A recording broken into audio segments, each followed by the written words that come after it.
Imagine a world with no people, no cities. A world ruled by a totally different kind of titan. It's his Earth, 69 million years ago. We're in the final days of the late Cretaceous, where life is a constant, brutal fight for survival.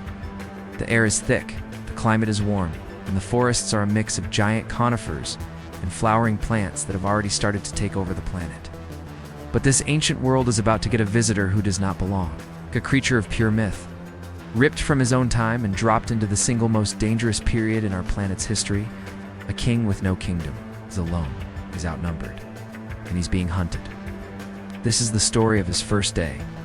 A violent tremor that isn't an earthquake tears a hole in reality. On a carpet of giant ferns, a colossal shape flickers into existence.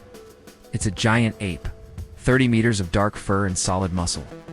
He staggers to his feet, totally confused. The air smells wrong, it's thicker, wetter, and full of scents he's never known. He beats his chest, a thunderous roar of defiance that shakes the primordial jungle. That roar is a challenge. And in this world, every challenge gets an answer. Something is moving in the dense undergrowth. It's sleek, fast, and terrifyingly smart. A group of dromaeosaurs raptors emerges, each feathered, about 2 meters long, and armed with those famous sickle claws. While we don't know for sure if they hunted in coordinated packs, they spill out from the trees, fanning out with a chilling intelligence.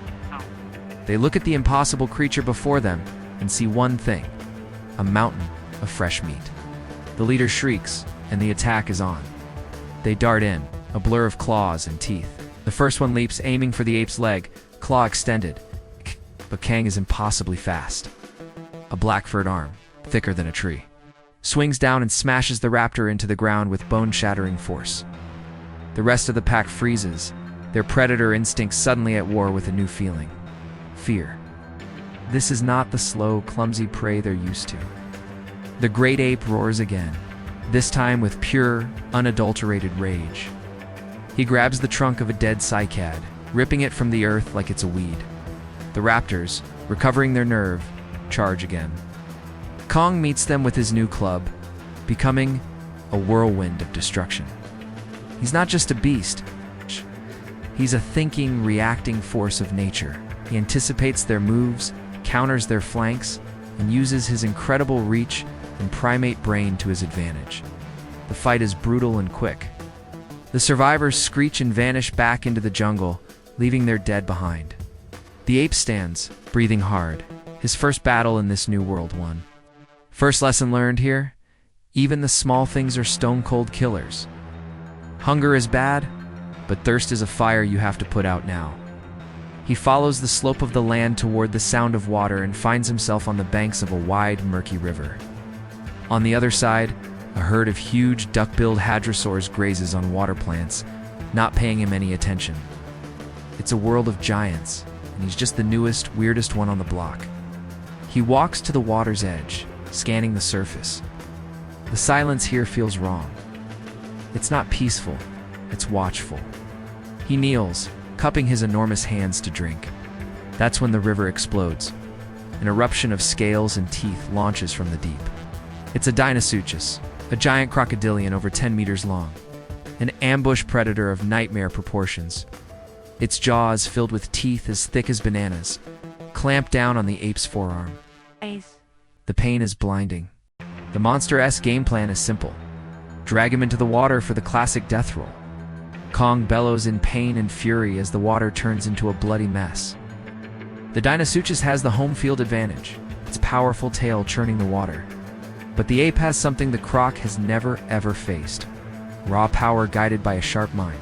Digs his feet into the mud, muscles straining to their breaking point. It's a life-or-death tug-of-war. With a titanic heave, he yanks the thrashing Deinosuchus partly onto the shore.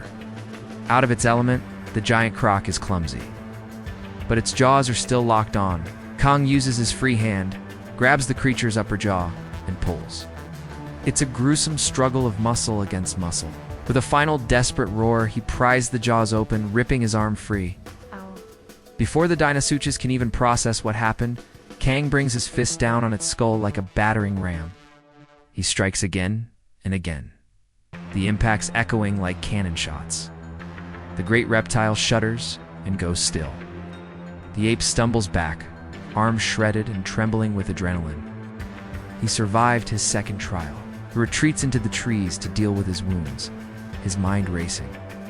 He's a king in a land of monsters.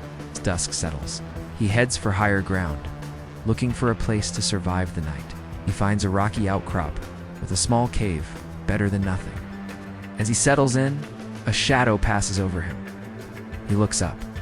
Soaring on the evening thermals is a creature that just shouldn't be real. It's a Quetzalcoatlus, one of the largest flying animals in history, with a wingspan stretching an incredible 11 meters wider than a small plane.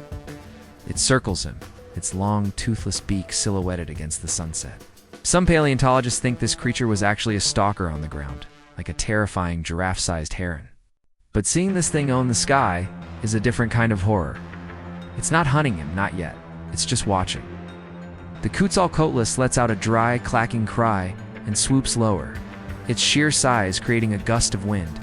It's not an attack, it's a warning, a flex. This sky, it seems to say, belongs to me. Kang roars back, making a clear promise of violence if it gets any closer. For a long moment, the two giants have a stare down, the king of the earth and the king of the sky. The Quetzalcoatlus, deciding he's too big to be easy prey, gives one last cry and soars away. Lesson 3. In this world, death can come from any direction. The night is a tense, sleepless blur, filled with the terrifying sounds of the Cretaceous. At dawn, Kong sets out again, needing to understand this place, to find somewhere he can rest. His path leads him into a clearing littered with massive bones, a fresh kill, and then he smells it. Blood, death, and something else. Something massive. From behind a grove of trees it emerges. The apex predator of this age, the undisputed ruler, Tyrannosaurus rex. It's 12 meters of muscle and teeth, an 8-ton nightmare of predatory perfection. Its enormous head turns, and its eyes lock onto the ape. This isn't a scavenger. This is a killer, and it has just found a challenger to its throne. The T-Rex lets out a roar that isn't just a sound. It's a physical force that makes the ground tremble. Kong accepts the challenge, beating his chest in a show of his own power. The two kings face each other. There's no backing down now. The Tyrannosaurus charges, its huge legs eating up the ground with terrifying speed. The ape stands his ground. The T-Rex lowers its head, jaws open, ready to deliver a bone-shattering bite. But Kang is quicker, more agile. He sidesteps the charge, grabs a fallen log, and swings it with everything he's got against the dinosaur's flank. The blow would have killed anything else. The T-Rex just stumbles, roaring with pure rage.